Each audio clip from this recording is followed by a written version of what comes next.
ఉత్తర కుమారుడు సవాళ్ళు, ఉత్తర కుమారుడు ప్రగల్భాలు ఇవన్నీ కట్టి పెడితే మంచిది. ఉట్టి మీద పెట్టుకోండి ఆయన. ఆ కత్తులు కానీ పదిన ఎప్పుడో పోయింది. ఊరిని ఊకదంపుడు ఉపన్యాసం, ఉత్కృష్టం, కూర్చోవటం, ప్రెస్ మీట్ పెట్టడం, 3 గంటల యథాలాపంగా మాట్లాడటం, నత్తి పొగోడిలా మాట్లాడటం, విషయం లేకుండా ఏది పడితే అది బురద చల్లటం హెరిటేజ్ మీద. మీరు దొంగ అంటే దొంగ దొంగ అని వెళ్ళటం. ఇంకా అన్నీ మానుకోండి. కనీసం మీ జెండా గురించి ఆలోచించేవాళ్ళు కూడా ఆంధ్రప్రదేశ్లో లేరు.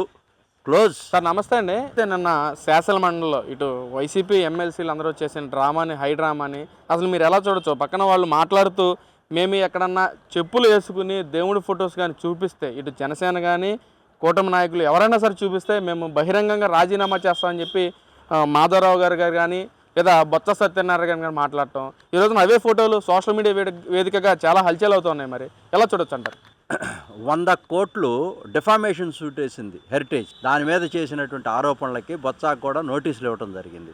దాన్ని ఢిల్లీ హైకోర్టు ఈ యొక్క హెరిటేజ్ మీద రాసినటువంటి ప్రకటనల్ని ఇమీడియట్గా ఆపాలా, సాక్షి పేపర్కి హెచ్చరికలు జారీ చేసి దాంట్లో ఉన్నటువంటి సోషల్ మీడియాలో ఏదైతే హల్చల్ చేస్తూ ఇన్ఫ్లుయెన్సర్ల ద్వారా రీల్స్లో ఏదైతే మెటా లేకపోతే గూగుల్లో ఉన్నాయో అన్నీ కూడా రిమూవ్ చేయమన్నారు.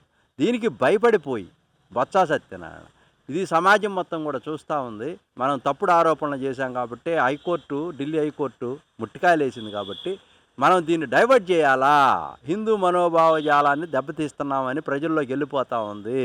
ఇది రాజకీయంగా ఒక డ్రామా కంపెనీ లాగా తయారైపోయి అసలు ఎప్పుడు లేని సంస్కృతిని వాళ్ళ మార్షల్స్తో స్పీకర్ ఆయన చైర్పర్సన్తో మాట్లాడుకొని వీళ్ళంతా యథాలాపంగా ఫోటోలు పట్టుకొని లోనకు రావటం అనేది అతి నీచమైనటువంటి అంశం. దీంట్లో నేను స్పష్టంగా చెప్పదలుచుకున్నాను ఒక్కటే, దీన్ని మీరు వైరల్ చేయాలి. ఎందుకనంటే irrespective of caste and colour and creed and culture అని రాజ్యాంగం మీద మీరు ప్రమాణం చేసి శాసనసభలో మేము అన్ని కులాలకి, అన్ని మతాలకి, అందరు ప్రజల యొక్క అభివృద్ధి సంక్షేమం గురించి పాటుపడటం కోసమే ఇక్కడ చర్చిస్తాము, చట్టాలు చేస్తామని చెప్పినప్పుడు మీరు నిన్న వెంకటేశ్వర స్వామి సాక్షాత్ అది దేవాలయం అంటే ఒక ప్రజలు దేవుళ్ళు, అక్కడ ప్రజలు దేవుళ్ళు, అక్కడ దేవుడు కాదు దేవాలయంలో, ప్రజలు దేవుళ్ళు.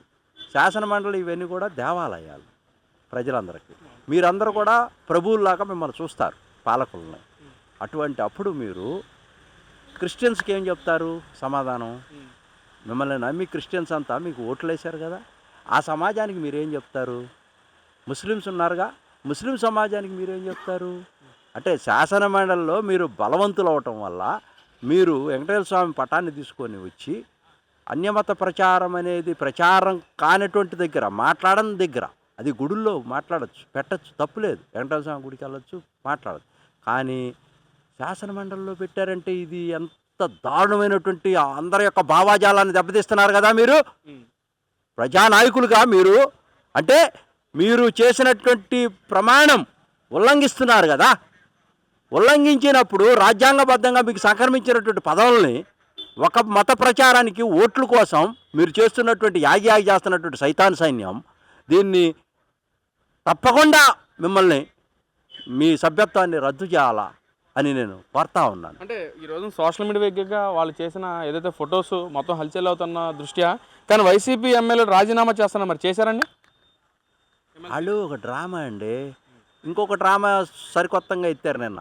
ఆ పోతులు సునీత గారు వీళ్ళు కొంతమంది మన పార్టీలో చేరిన వాళ్ళు, మర్రి రాజశేఖర రెడ్డి వాళ్ళు ఎప్పుడో రిజైన్ చేసి మమ్మల్ని తీసేసేయండి, మా సభ్యత్వాలు రద్దు చేయండి అని ఇస్తే వాళ్ళు అట్లానే ఉంచి నెంబర్ కోసం గేమ్ ఆడతా ఒకవేళ మనసు మార్చుకొని మన వైపు వస్తారేమో అని ఆగి వాళ్ళకి టైం ఇచ్చి, ఇప్పుడేమో మన జనం కూటమి వాళ్ళు ఎక్కువైపోతున్నారు, ఎమ్మెల్సీలు నెంబర్ ఎక్కువ అవుతుందని చెప్పి నిన్న వాళ్ళకి అర్జెంటుగా నోటీసులు ఇచ్చి వీళ్ళ కనుక సభ్యత్వం రద్దు చేసేస్తే ఆ కూటమిలో జనం తగ్గుతారు, శాసన మండలిలో మన జనాభా పెరుగుతారు, ఆ నిష్పత్తిలో మనం ఏదైనా చేసుకోవచ్చు, ఆటాడచ్చని సరికొత్త డ్రామా తెరలైపోయారు నిన్న నుంచి.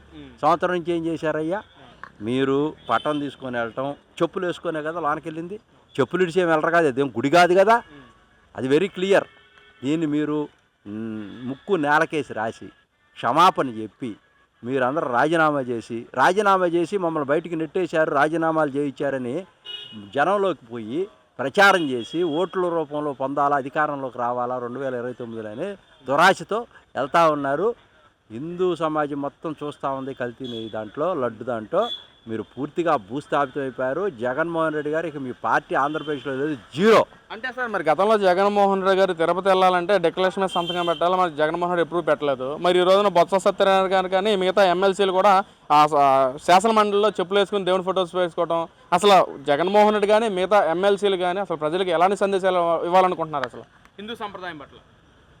వాళ్ళకి అసలు హిందూ సాంప్రదాయం పట్ల ప్రేమ ఎందుకు ఉంటుందండి? లేదంటారా? ఎక్కడుంది వాళ్ళకి అవసరం ఏముంది? వాళ్ళు మొదటి కానించి చెప్తున్నాడు కదా, అతను by birth born as a Christian. ఆయనకి ఎందుకు ఉంటుంది ప్రేమ? నాకు అసలు కుల మతాలు అంటే భేదాలు లేవు, అన్ని కులాలను సక్రమంగా చూసాను, సమానంగా చూసాను అంటున్నారు కదా జగన్మోహన్ రెడ్డి. మతం అనేది వ్యక్తిగతం, నీ వ్యక్తిగతం. ఓకే, నువ్వు అందరూ చూడొచ్చు, బట్ మేకవన్నిన పులిలాగా మనసులో పెట్టుకొని పిల్ల గట్టికి రాబోదా అంటే ఆ మాత్రం మాకు తెలియదా?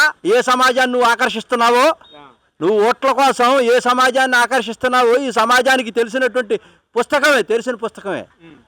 సో నువ్వు ఎన్ని చెప్పినా కూడా ఇక్కడ ఎవరు నమ్మరు. ఇప్పుడు ఇంకో తప్పు చేసావు నువ్వు. నిన్ను ఎవరైతే క్రైస్తవులు అనుకొని క్రైస్తవులంతా కూడా ఓట్లు నీకు వేస్తున్నారో, 100% గుర్తున్నారో, వాళ్ళందరూ ఈ రోజున చీకొడుతున్నారు నిన్ను. ఎందుకు తెలుసా? నిన్న పట్టాలు పట్టుకొని నువ్వు ప్రజలే దేవుళ్ళు, శాసనమండలి దేవాలయం అనుకునే దాంట్లోకి, అంటే అన్ని మతాలను చూసేటప్పుడు ఒక వెంకటేశ్వర స్వామి పట్టాన్ని ఎందుకు తెచ్చావు నువ్వు? దీంట్లో ఉంది కదా రాజకీయ కోణం. దీన్ని జనాల్లో తీసుకెళ్ళండి. జనాల్లో తీసుకెళ్తే నీకు ఒక పక్క మైనారిటీస్ నీ దగ్గర రారు, ఒక పక్క క్రిస్టియన్స్ రారు. ఉన్నది పోతే ఉంచుకున్నది పోతే రెండు పోతే. రేపు 29లో 3 పార్టీలు కాదు 30 పార్టీలు కలిసి వచ్చిన విజయాన్ని, వైసీపీ విజయాన్ని ఎవరు ఆపలేరు అంటున్నారు. మరి సవాల్ చేస్తున్నారు వైసీపీ నాయకులు జగన్మోహన్ రెడ్డి. ఉత్తర కుమారుడు సవాళ్ళు, ఉత్తర కుమారుడు ప్రగల్భాలు ఇవన్నీ కట్టి పెడితే మంచిది. ఉట్టి మీద పెట్టుకోండి ఆయన. ఆ కత్తులు కానీ 10 ఎప్పుడో పోయింది. ఊరిని ఊకదంపుడు ఉపన్యాసం, ఉత్కృష్టం, కూర్చోవటం, ప్రెస్ మీట్ పెట్టడం, 3 గంటల యథాలాపంగా మాట్లాడటం, నత్తిపోకోడిలా మాట్లాడటం, విషయం లేకుండా ఏది పడితే అది బురద చల్లటం హెరిటేజ్ మీద. మీరు దొంగ అంటే దొంగ అని వెళ్ళటం. ఇంకా అన్నీ మానుకోండి. కనీసం మీ జెండా గురించి ఆలోచించేవాళ్ళు కూడా ఆంధ్రప్రదేశ్లో లేరు. క్లోజ్.